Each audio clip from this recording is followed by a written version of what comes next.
E aí, pessoal, boa noite mais uma vez. Vamos então começar a nossa próxima aula. Como é que foi o simulado? Acho que vocês fizeram, né? Vocês têm algum feedback aí do simulado? O que vocês acharam? Difícil, fácil, cansativo, Professor. difícil? Sim, é porque eu também não sou muito, né, da parte exata, dessas coisas. Então, para mim, tudo que envolve é mais complicado. A Karen achou física tranquila. Até achei que a prova quando eu fiz a prova, achei que a prova tinha ficado difícil de física. Eu não achei que a prova de física estava fácil, não. Fiz uma prova um pouco mais É difícil. porque tinha umas questões que eram mais, tipo, teoria. Então, tipo, eu achei bem mais equilibrado, cansava muito menos do que a etapa de matemática. Sim, sim. Tinha nem comparação. Sim, mas é porque o Enem não vão ter todas as questões de física, não vão ser de conta, né? Algumas têm alguma conta mais simples, tinha algumas questões com umas contas um pouco maiores, e tinha algumas que era realmente interpretar, né? Então, claro que a gente tinha que ter o conhecimento para resolver, mas é bem o Enem é assim mesmo. Não, nem todas as questões são de muitas contas, né? Bem mais. Sim, teve umas questões que eu não soube como resolver. Teve umas que eu fui lembrando vagamente da matéria e consegui resolver. Mas Legal. no geral, acho que eu não fui, assim, ruim, não. Ah, legal, legal, bacana. Em Beleza. física, né? Aham. Enem é sempre desafiador mesmo, é sempre desafiador. Mas é isso, pessoal. Então vamos continuar aqui a nossa matéria, né? Hoje a gente vai continuar falando sobre calorimetria. Então a gente viu na aula passada, se vocês se lembram, as três formas de transmissão de calor mais conhecidas, né? Condução, convecção e irradiação do calor, né? Então a gente viu, né, que a irradiação é por ondas eletromagnéticas, a convecção tinha a ver com a circulação de ar frio e ar quente em ambientes, a condução é a transmissão de calor pelo contato físico, né? Então quando a gente esquenta uma barra de metal, ela esquenta bastante ao longo da seu comprimento, né? Então eram as três principais formas de transmissão de calor, né? A gente definiu o que era calor e tudo mais.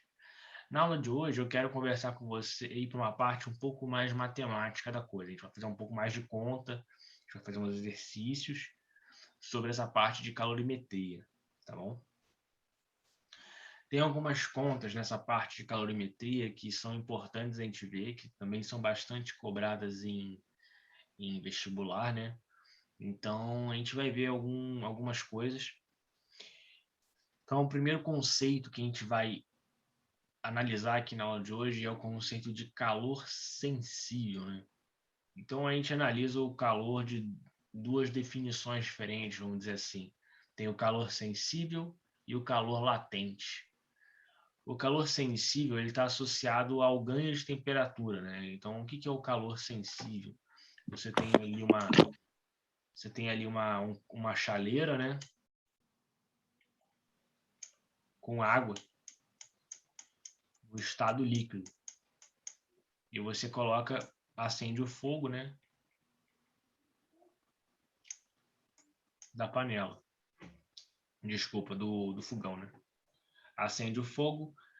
Quando você acende o fogo, a água dentro do recipiente, a temperatura da água começa a aumentar, certo? A temperatura do recipiente começa a aumentar. Quando a gente tem a temperatura variando em alguma forma de transmissão de calor, a gente está falando de calor sensível. Então, se a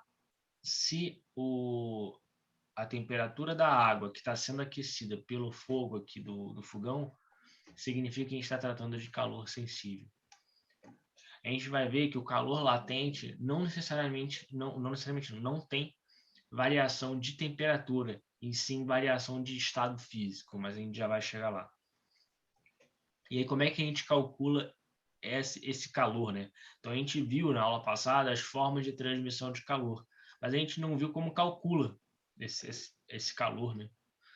Então, a gente vai ver aqui agora. Como é que calcula o calor?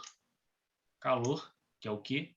É igual a mc ΔT. Essa é uma fórmula bem clássica aí da física. O que significam essas variáveis, né? Q é a quantidade de calor, né? Então, é energia. Energia, em geral, é joules ou calorias, né? M é a massa do corpo, em quilos ou gramas, né? É mais em quilos, tá? C é o calor específico, ou seja, esse C, é o C minúsculo, é o calor específico que está associado com o material que a gente está analisando. Nesse caso, seria a água esquentando. O calor específico da água é 1. Então, o calor específico é uma propriedade do material que a gente está analisando, né? Ou do material ou do fluido, né? No caso da água. Então, é uma propriedade material. E ΔT é a variação de temperatura em Kelvin ou graus Celsius, tá bom? Então, essa equação é bem objetiva, né? E a gente vai fazer alguns exercícios já de mostrar como é que se usa essa equação. Tá bom?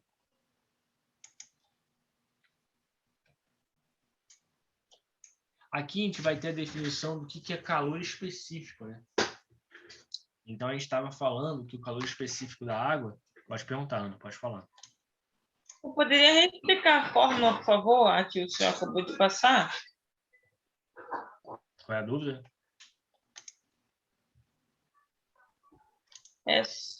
Calma aí. É uma coisa específica sobre a temperatura? Por exemplo, ali está dizendo que pode ser em Kelvin ou em Celsius. Mas se caso na questão e se pedir em Celsius, eu tenho que a questão é em Kelvin, eu tenho que transformar. Sim, então essa é uma boa pergunta, Ana. Vocês estão me ouvindo? Estão me ouvindo? Apareceu aqui conexão estável para mim, é por isso que eu fiquei na dúvida. Essa pergunta é muito boa, Ana, pelo seguinte. ΔT, nesse caso, ele pode ser tanto em graus Celsius como pode ser em Kelvin, né? E por que isso acontece? Isso ocorre porque a variação de temperatura, tanto em graus Celsius quanto em Kelvin, é a mesma. E eu posso mostrar isso para vocês. Então, vamos dizer que tem a chaleira com água, né? Que a água está esquentando, né? Então, a temperatura está subindo. Vamos imaginar que a temperatura final desse experimento seja 80 graus Celsius. E a temperatura inicial seja 23 graus Celsius.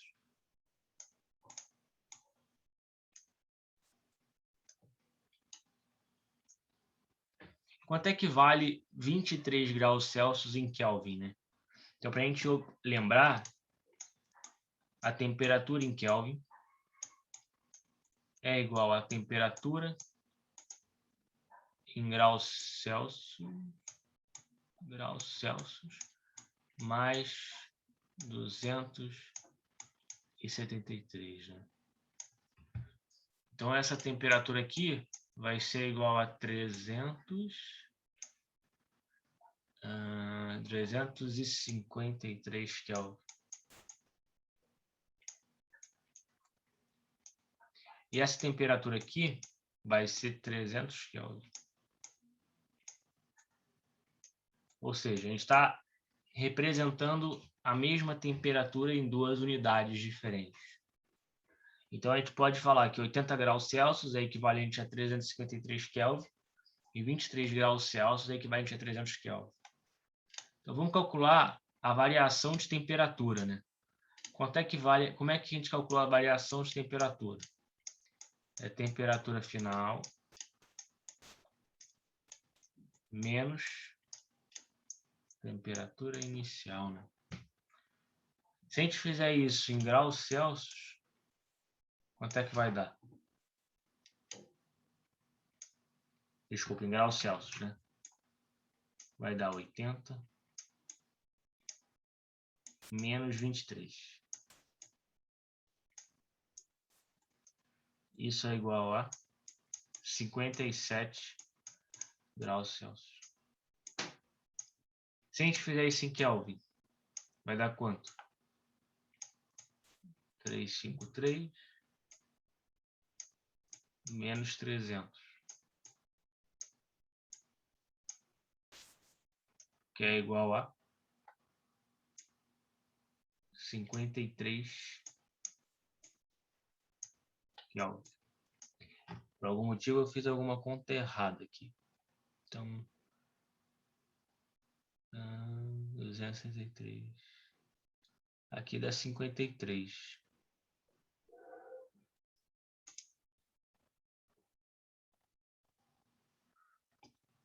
Rapidinho, Karen, já respondo a sua dúvida, tá? Deixa eu ver aqui se eu errei alguma conta.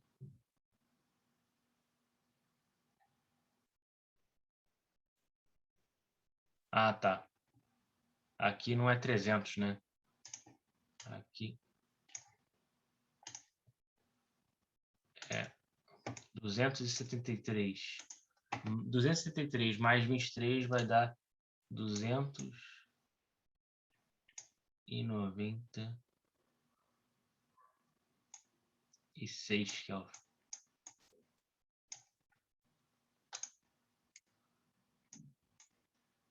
Então aqui vai ficar quanto?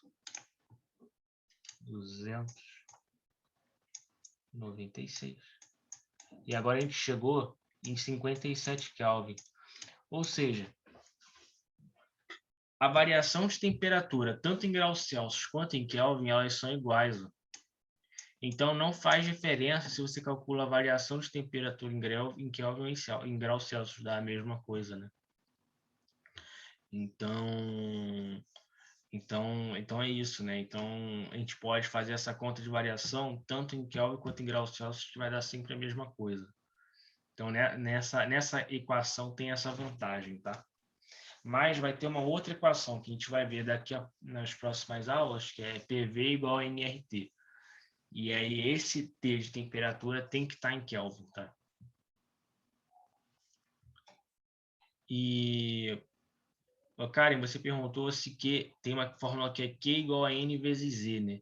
Só que essa fórmula é para a parte de eletrostática, né? Então essa parte, esse Q não é calor, né? Esse Q, se eu não me engano, é a quantidade de carga, né? Em eletrostática. Só que nesse caso o Q é calor. É a mesma letra, só que tem significados diferentes, tá? Então essa equação que você colocou não tem nada a ver com o que a gente está vendo, tá? Mas é porque é a mesma letra. Mas não é a mesma coisa. Uma coisa é calor, que a gente está vendo, e outra coisa é carga eletrostática, tá bom? Mas essa fórmula de fato existe. Essa fórmula que você colocou no chat, tá? Então, Ana, tirei a sua dúvida. Essa dúvida é importante, é uma dúvida comum, tá? Sempre aparece essa dúvida de qual unidade usar, e é sempre importante ter atenção a isso mesmo, tá? Nesse caso, a equação te ajuda, né? Nesse caso, a equação aceita uma ou outra, mas não aceita Fahrenheit, tá? Se colocar Fahrenheit, dá errado, tá? Mas Kelvin, graus Celsius, aceita. Mas a chance de alguém que usar Fahrenheit é bem menor, né? As pessoas não usam Fahrenheit. A gente não usa Fahrenheit direito, né?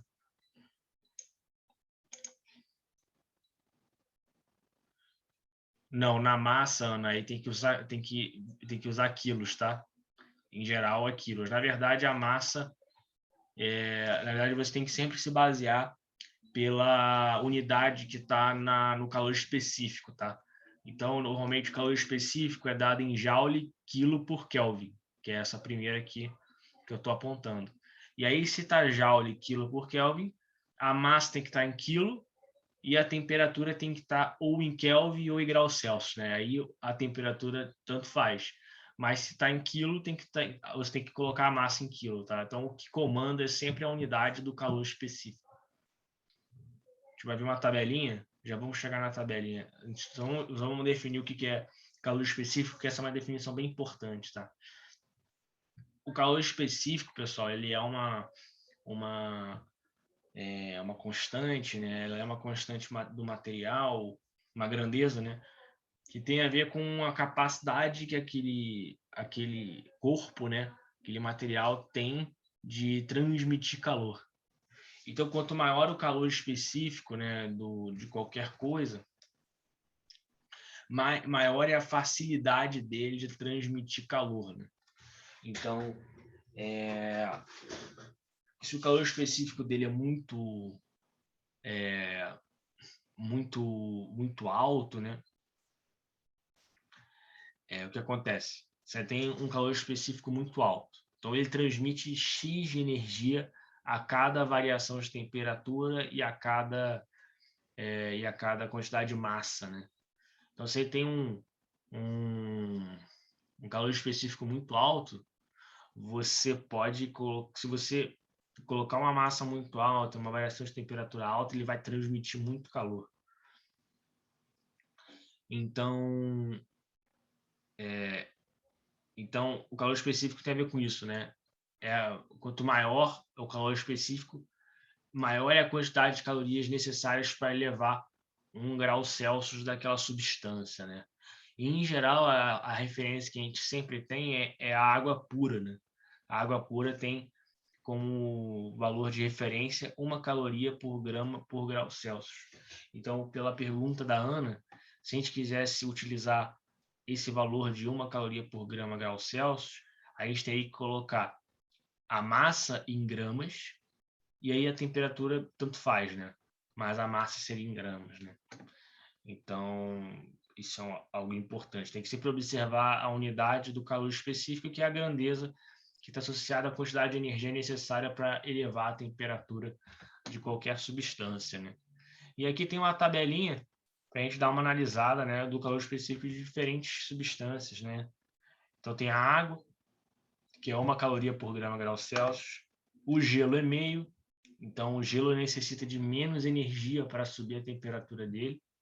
Etanol, o ouro, né? Então, em geral, os metais têm um calor específico mais baixo, né? Isso significa que eles aquecem muito rápido, né? Você pode colocar qualquer quantidade de energia ali que ele vai subir de temperatura bem rápido, tá? E tem uma outra grandeza que é chamada de capacidade térmica, né? A capacidade térmica é muito parecido com o calor específico, né? Só que a gente utiliza mais calor específico nos exercícios de física. A capacidade térmica está associado a você meio que tentar remover a massa, né? Você quer tirar a massa da equação, você quer analisar a capacidade térmica sem a massa, né? Desculpa, sem a temperatura, né? Então, desculpa. Então, você está analisando o corpo como um todo, né? Você não está analisando uma quantidade de... você quer definir uma quantidade de calor variando 1 grau Celsius, 1 Kelvin, né? O calor específico. O calor específico ele está muito associado a um corpo como um todo, né? Então, na verdade, desculpa, a capacidade térmica está associado com o corpo como um todo, né? Então, em geral, a gente analisa a capacidade térmica através da seguinte equação. Ó. O C maiúsculo é capacidade térmica e o C minúsculo é calor sensível, tá? Desculpa, o calor específico C minúsculo,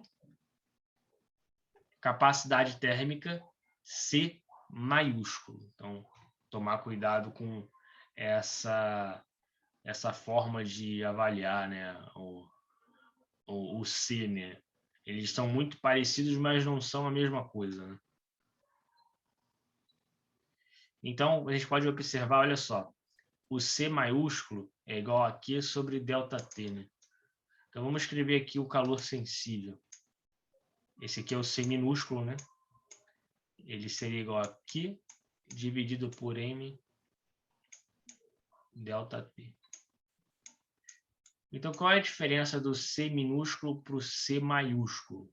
Note que o C minúsculo do calor sensível, ele tem a massa dividindo o calor, né? Então, você está incluindo a quantidade de massa na equação, né?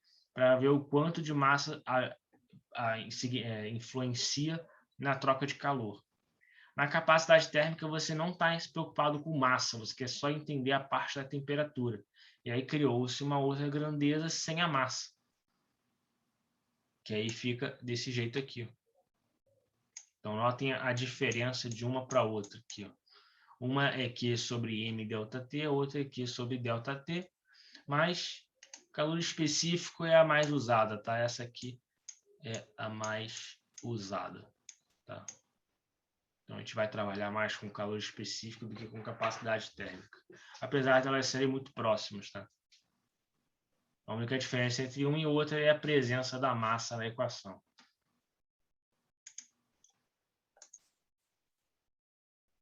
E aí vem uma outra forma de calor, que é o calor latente. Então, a gente viu o calor sensível, né? E agora a gente vai ver o calor latente. O calor sensível, como a gente estava conversando agora há pouco, ele está associado com a variação de temperatura de alguma substância. No calor latente, está associado com mudança de estado físico, né? Então, o calor latente ele vai estar presente quando, né? Quando a gente tem o gelo, a gente tem aqui gelo, né? E a gente começa a aquecer o gelo, né? Quando a gente aquece o gelo, o que acontece? Ele se torna líquido, certo? Se a gente continua aquecendo o líquido, o que acontece? Ele vira vapor. Só que chega um momento que quando o gelo ou líquido chegam a certas temperaturas, que ele está recebendo o calor do fogo, né, ou de qualquer outra coisa que esteja transmitindo calor para o gelo, ele está recebendo calor, só que a temperatura dele não está variando mais. É quando, por exemplo, a gente fala que a água ela muda de estado físico do gelo para o líquido, por exemplo, a 0 graus Celsius e vira vapor a 100 graus Celsius. Só que quando ele chega nessas temperaturas específicas, 0 e 100, o que acontece? Você continua esquentando a substância, a água, né, qualquer outra coisa, você continua esquentando. Esquenta, só que a temperatura não está aumentando. Mas essa energia que está sendo recebida pelo gelo, pela água, está sendo utilizada para ele mudar de estado físico. Então, é nesse momento que a gente observa o calor latente, que é um calor que não está associado com mudança de temperatura, e sim com mudança de estado físico. Então, notem que a equação dele não tem temperatura. A equação dele é Q igual a M vezes L.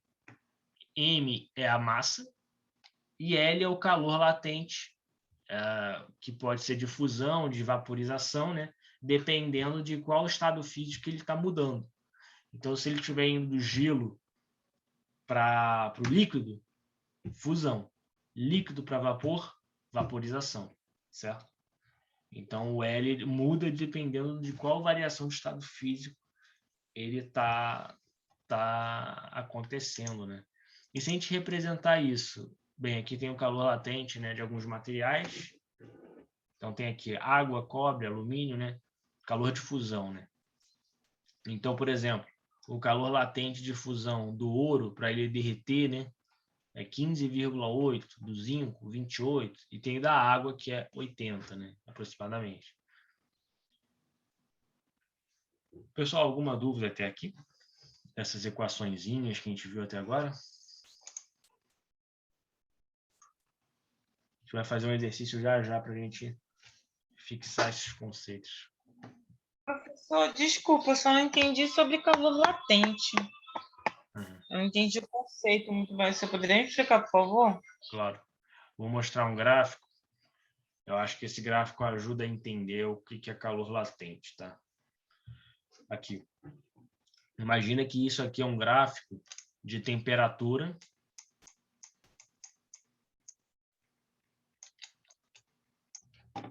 por quantidade de calor, né?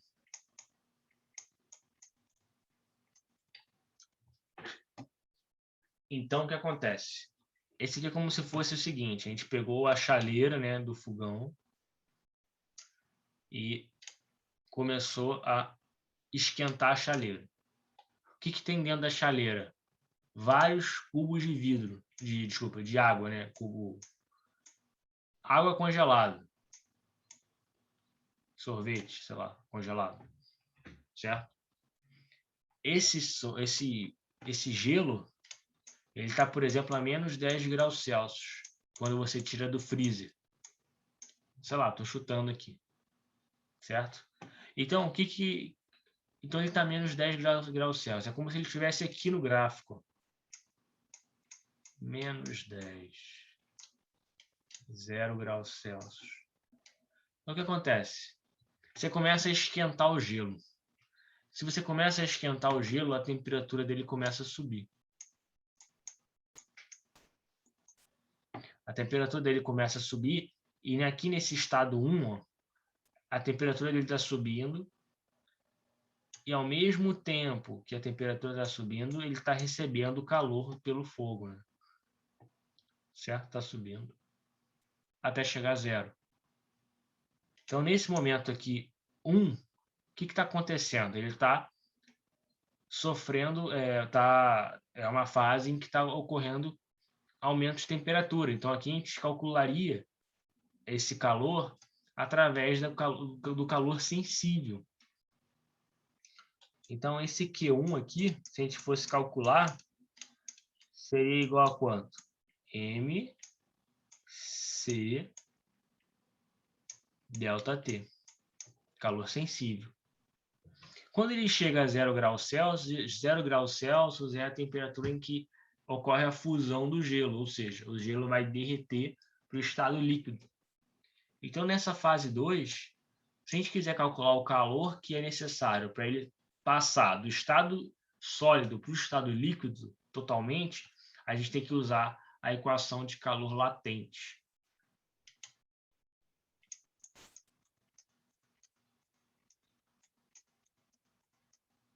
Que é M vezes L. Note que, olha só, não tem na equação temperatura, porque a temperatura é constante nessa barra aqui. Nesse pedaço, a temperatura é constante, então essa equação não tem temperatura. Então, a transição do gelo para o estado líquido, ela ocorre a temperatura constante e a gente calcula esse calor através da equação de calor latente. Quando ele chega no estado líquido, a gente pode continuar aquecendo, né? Então, agora ele já derreteu tudo, mas a gente continua aquecendo. Então, aqui, quando a gente entra nessa terceira curva, a gente está aquecendo a água líquida, né? Então, a temperatura está subindo nessa parte da equação. Nesse trecho, né? Então, como é que a gente calcula o calor recebido pela água? CM C ΔT. Do mesmo jeito que na fase 1. E na hora que ele chega a 100 graus Celsius, mais ou menos, aqui, ó, é quando ele vai passar do estado líquido para o estado gasoso, vai começar a evaporar, né? E aí, mais uma vez, a gente tem calor latente, porque a temperatura é constante. Se a temperatura é constante, calor latente, que é a mudança de estado físico. Então, para cada trecho dessa curva, acontece uma coisa diferente. Alguma dúvida? Conseguiu? Fez sentido? Consegui entender sim, professor. Obrigada. Nada. Então, essa é uma ideia importante, tá? Então, antes de a gente fazer o exercício, só queria passar para vocês esses nomes de mudança de estado físico, né? Então, quando a gente tem o sólido, né, para o líquido, quando a gente passa do estado sólido para o líquido, a gente tem fusão. É o nome que se dá para a passagem desse estado físico. Do líquido para o sólido, ou seja, a gente está congelando a água. Solidificação. Do líquido para o gasoso, vaporização. Do gasoso para o líquido, liquefação ou condensação. Tá bom? Então, tem esses 4 nomes. Sempre ficar atentos para o que eles significam, tá?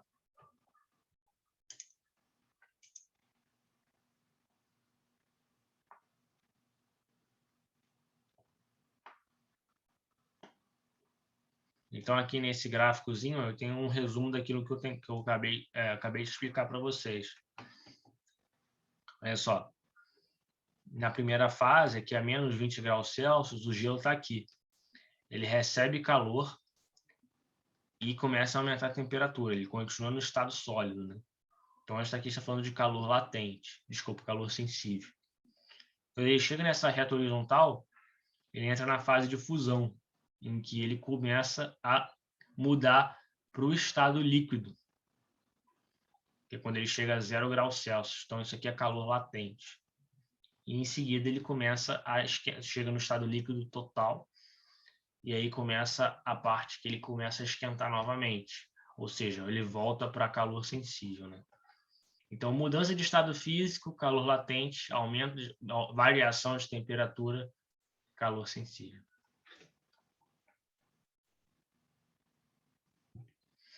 Outro conceito importante é a troca de calor entre corpos é sempre nula, né? O total, né, da troca de calor. Então, toda a quantidade de calor cedida por um corpo tem que ter sido absorvida por algum outro corpo. Então, quando a gente tem uma troca de calor entre 2 corpos, quando a gente analisa nessa forma idealizada, a gente está assumindo que nenhuma quantidade de energia é perdida para o ambiente, né? Então, nada é um sistema fechado que eles falam, né? Então, nesse sistema fechado, a soma das trocas de calores é sempre nula, ou seja, tudo que foi cedido por um corpo foi recebido por outro corpo, foi absorvido, né? Então, isso é só para fazer que a soma dos calores, né? Tudo isso tem que ser igual a 0, e a gente vai usar isso agora para a gente exercitar e ver esse conceito, tá? Então, por exemplo, nesse exercíciozinho aqui, vamos dar uma olhada nele. Uma barra de cobre de massa 200 gramas é retirada do interior de um forno. Então, tem aqui um forno, uma mufla, que tem uma barra de cobre.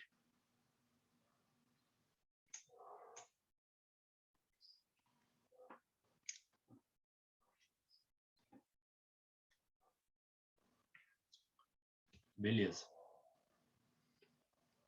Ele quer saber, nesse exercício, qual é a temperatura do forno, né? Qual é a temperatura do forno? E como é que ele faz para descobrir qual é a temperatura do forno em que está o cobre lá dentro?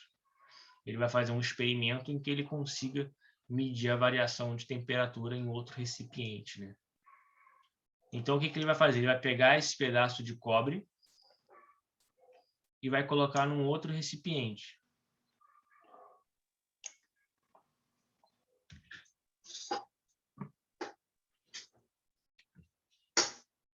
O que tem nesse recipiente? Bem, tem um recipiente com água, né? Em que essa água está a 20 graus Celsius.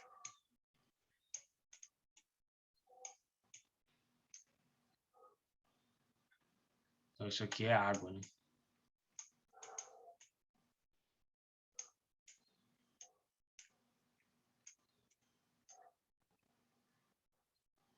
Ele fala que esse recipiente tem uma capacidade térmica, né? Ou seja, ele também troca calor com as outras coisas que estão em volta dele, né? E ele tem uma capacidade térmica de 46 calorias graus Celsius. E a temperatura final de equilíbrio, ou seja, depois que ele pega o cobre e joga dentro do recipiente, o conjunto ele entra em equilíbrio, ou seja, eles já atingem a temperatura final.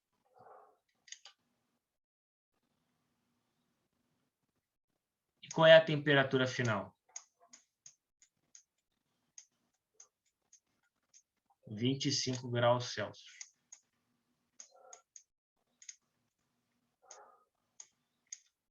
E o que a gente tem que identificar, pessoal, para a gente conseguir resolver um problema desse tipo, que é um problema bem clássico de calorimetria?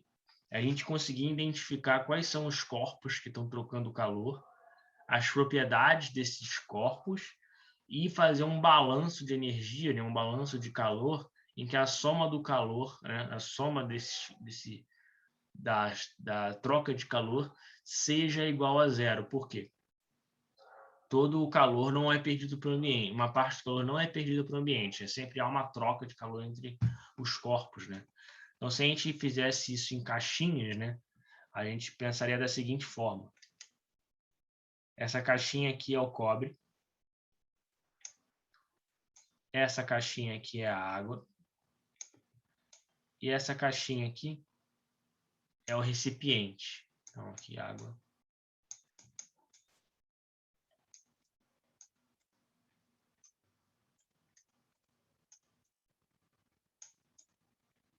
Cobre.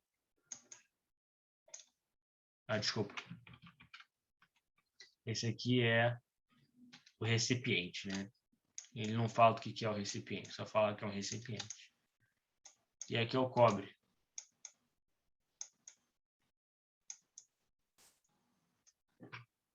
Como o cobre está com uma temperatura mais elevada do que a água e o recipiente, né? A gente imagina que esteja mais elevado porque ele estava dentro de um forno, né? Então, o cobre vai ceder calor para a água e vai ceder calor para o recipiente, para eles entrarem, para esses três corpos, eles entrarem em equilíbrio térmico, né? Então, para a gente calcular isso, a gente tem que calcular o calor cedido pelo cobre, o calor recebido pela água e o calor recebido pelo recipiente. A soma desses três Qs tem que ser igual a zero.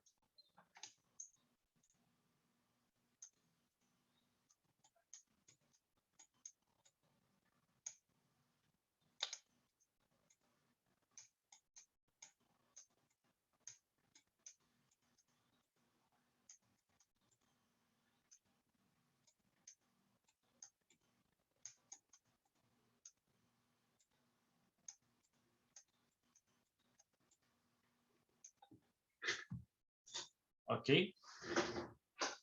Nesse caso, é tudo calor sensível, porque a gente não está tratando de nenhuma mudança de estado físico.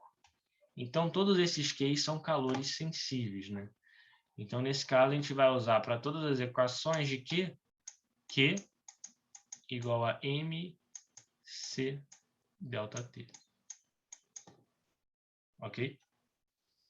Deixa eu apagar isso daqui.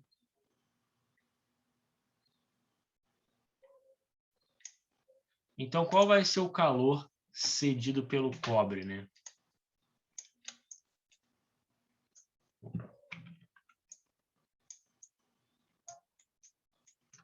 O calor cedido pelo cobre vai ser o quê? A massa do cobre vezes o calor específico do cobre vezes a variação de temperatura.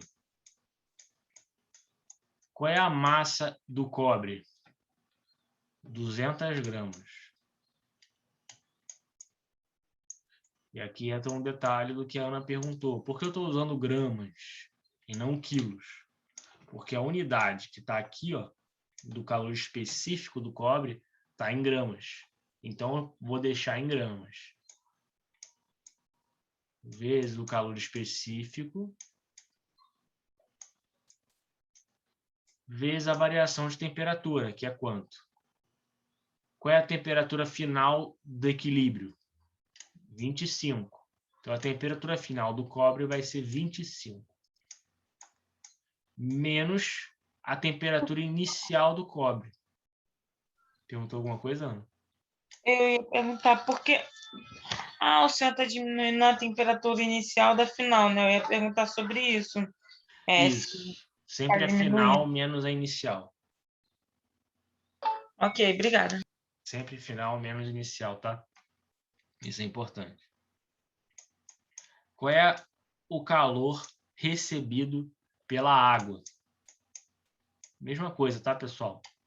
MC ΔT.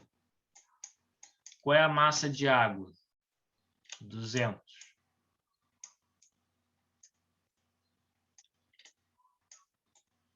Qual é o calor específico da água? Se não me engano, é 1, tá? Esse valor é sempre dado, tá? Esse valor não é para decorar, não. É 1. Não é para ficar decorando o valor de calor sensível, não. 1. Qual é a temperatura final? 25. Por que 25? Todas as substâncias que estão juntas vão ter a mesma temperatura final, porque eles vão entrar em equilíbrio. Então, a temperatura final da água também é 25. E qual é a temperatura inicial da água? 20 graus Celsius.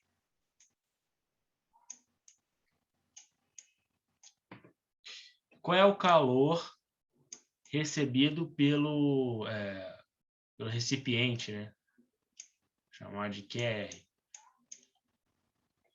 Nesse caso, como ele usou capacidade térmica, eu vou usar a equação com capacidade térmica, que é basicamente a mesma equação, só que sem a massa. Sem a massa. Então, aqui vai ser C maiúsculo ΔT.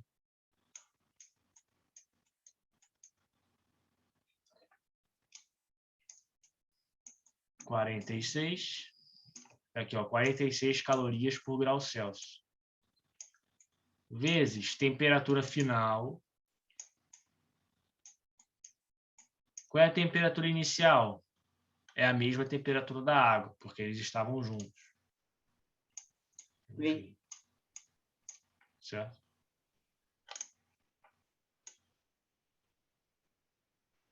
Agora, pessoal, a gente já tem tudo. Basta agora a gente fazer as contas. 200 vezes 0,03 dá 6. Então, o que eu vou fazer agora? Eu vou fazer isso daqui. A soma dos Qs tem que ser igual a 0. Então, qual é a soma dos Qs? 200 vezes 0,03 dá 6. Vezes 25 menos 3.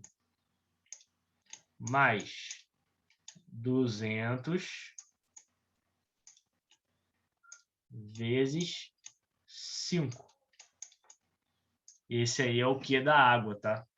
200 vezes 1 vezes 25 menos 20. Mais 46 vezes 5. Tudo isso tem que ser igual a quanto? 0. 6 vezes 25 dá 30. 12 mais 3... 105. Professor, esse 6 no final aí, esse 6 é o quê? Esse 6 aqui? Isso. Esse 6 veio daqui, ó. 200 vezes 0,03. Ah, tá. Você começou de cima para baixo. Tá bom. Isso aqui dá 6. 6 vezes 25, se não errei nada, dá 750. Menos 6 TI. Mais 1000.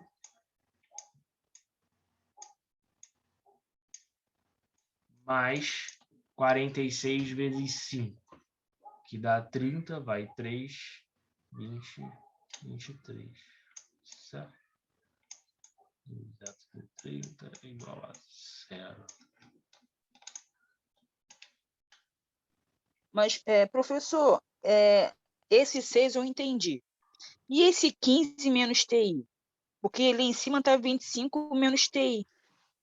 Isso. Exatamente. Então, qual é a interpretação aqui?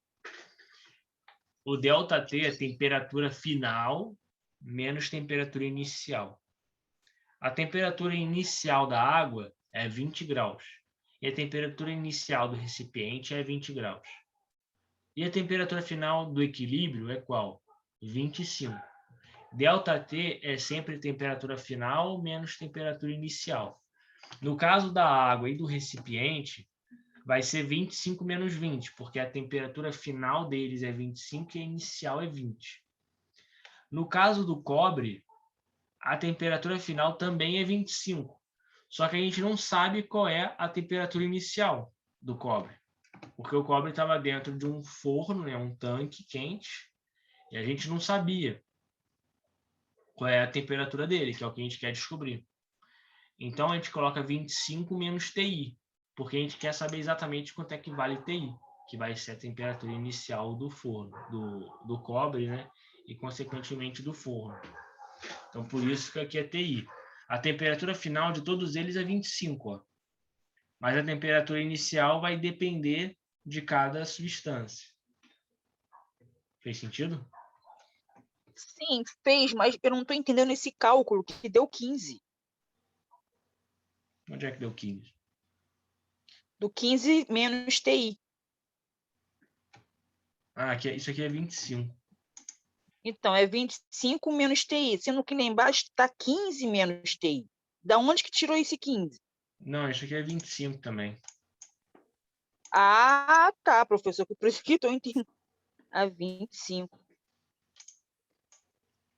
É tudo 25.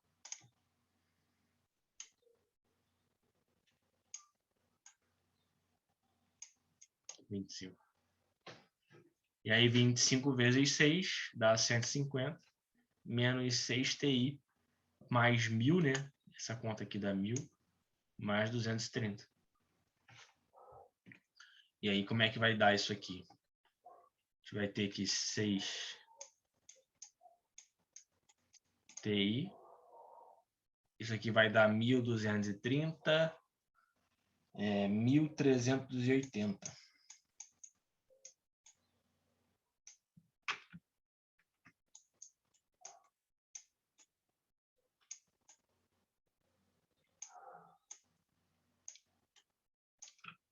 Quanto é que dá TI? 1380 dividido por 6. Vai ser 2, 3.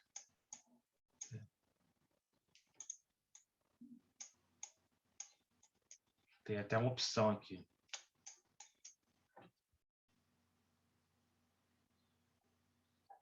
E aí, pessoal? Dúvidas? Nossa, professor. Ai, ai. Difícil?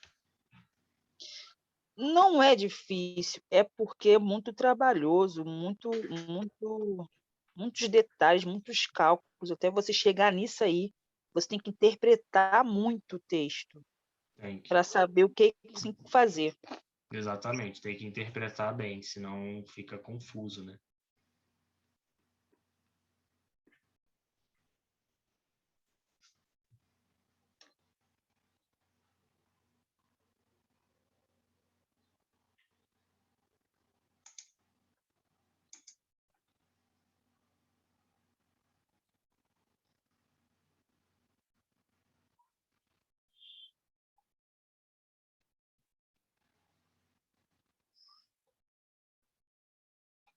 Esses outros exercícios aqui, pessoal, são bem parecidos, tá?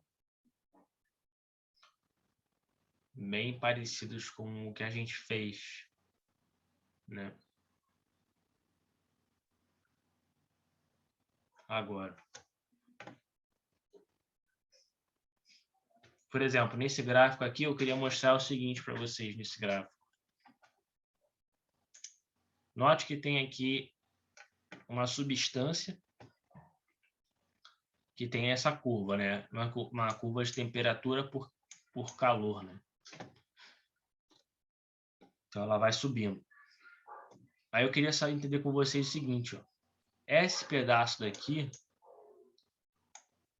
é um pedaço que a temperatura está subindo. Então, aqui a gente está falando de calor sensível. Esse pedaço daqui é calor latente, porque a temperatura é constante, onde ele está fazendo a passagem de estado físico. Então, aqui vai ser calor latente.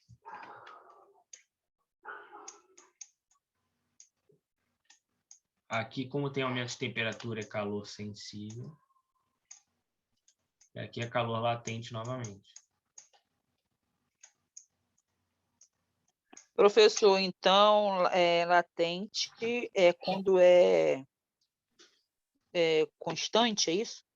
Quando a gente tem temperatura constante, tá? Ele está absorvendo o calor ou cedendo o calor, dependendo da situação, mas a temperatura está constante. Então, a gente está tratando de calor latente, né? Então, esse é um detalhe importante.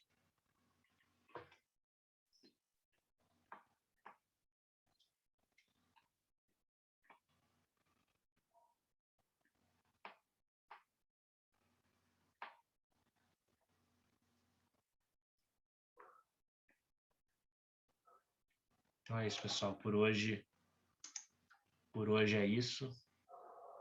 Qualquer dúvida, podem perguntar, vai ter as monitorias também, tá? E boa semana aí, pessoal. Obrigado. Obrigada, professor. Boa noite.